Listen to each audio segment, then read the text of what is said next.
ক্যারামেলের মধ্যে পাকা কলা দিয়ে এত সুন্দর ডেজার্ট তৈরি করা যায়, না দেখলে বিশ্বাসই হবে না। তার জন্য উনানে একটা সসপ্যান বসিয়ে দিয়ে 500 গ্রাম মতো দুধ দিয়ে দিয়েছি।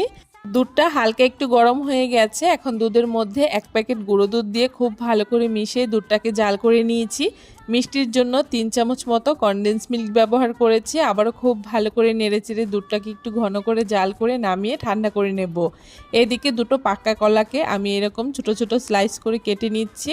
আর তারপরে উনানে আবারও একটা কড়াই বসিয়ে দিয়ে হাফ বাটি মতো চিনি দিয়ে দিচ্ছি। চিনিটাকে এখন খুব ভালো করে উনানের আঁচটাকে মিডিয়ামে রেখে ক্যারামেল তৈরি করে নেব।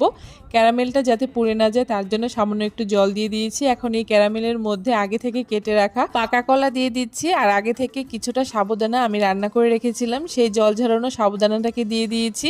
সেদ্ধ করা চাউমিন দিয়ে দিয়েছি কিছুটা, আর 2 চামচ মতো নারকেল কুড়া দিয়ে দিয়েছি। সমস্ত কিছু একসাথে খুব ভালো করে মিশিয়ে ঠান্ডা করে নেব নামিয়ে।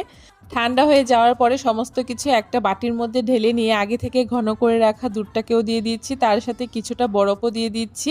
এখন খুব ভালো করে মিশিয়ে নিলেই তৈরি আমাদের ঘরে তৈরি করা এই ফালুদা।